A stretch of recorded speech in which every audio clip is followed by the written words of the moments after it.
ગોધરાના વિંઝોલ ખાતે આવેલી ગોવિંદ ગુરુ યુનિવર્સિટી આગામી 28 જૂને કેન્દ્રીય ગૃહમંત્રી અમિત શાહના વિવિધ વિકાસ કાર્યોનું લોકાર્પણ અને ભૂમિપૂજન કરવામાં આવશે। આ ભવ્ય કાર્યક્રમ માટે યુનિવર્સિટીમાં તડામાર તૈયારીઓ ચાલી રહી છે। વિદ્યાર્થીઓ, અધ્યાપકો અને યુનિવર્સિટીના સમગ્ર સ્ટાફમાં ભારે ઉત્સાહનો માહોલ જોવા મળી રહ્યો છે। આ કાર્યક્રમની વિગતો આપવા માટે સરકારી પોલિટેકનિક કોલેજ ખાતે એક પત્રકાર પરિષદ પણ યોજવામાં આવી હતી, જેમાં વાઇસ ચાન્સેલર હરીભાઈ કટારિયાએ વિગતો આપી હતી। जो મને જણાવતા આનંદ થાય છે કે યુનિવર્સિટીની અંદર આદરણીય શ્રી અમિતભાઈ શાહ ભારત સરકારના ગૃહ અને સહકારિતા મંત્રી જ્યારે આવી રહ્યા છે ત્યારે ખૂબ ઉત્સાહનો માહોલ છે। યુનિવર્સિટીની અંદર તડામાર તૈયારીઓ ચાલી રહી છે।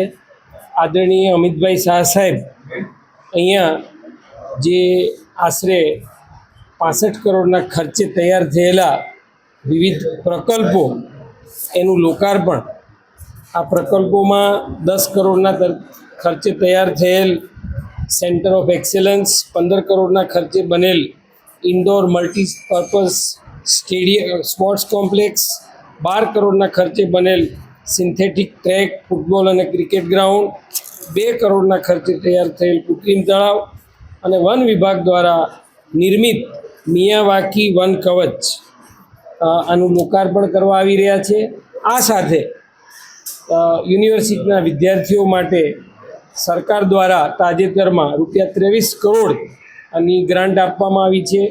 એ હોસ્ટેલનું ખાતમુહૂર્ત અને વિદ્યાર્થીઓને માટે જે અમુક સુવિધાઓ કેમ્પસમાં ઉપલબ્ધ કરવાની થાય એના માટે સરકારશ્રી દ્વારા ₹3 કરોડ નું જે અનુદાન આપ્યું છે એનું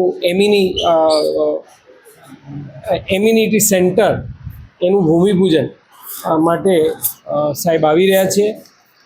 આપ સૌ આ કાર્યક્રમમાં આમંત્રિત છો અને આ કાર્યક્રમ દરેક લોકો સુધી પહોંચે એ માટે આપણા માધ્યમથી હું વિનંતી કરું છું।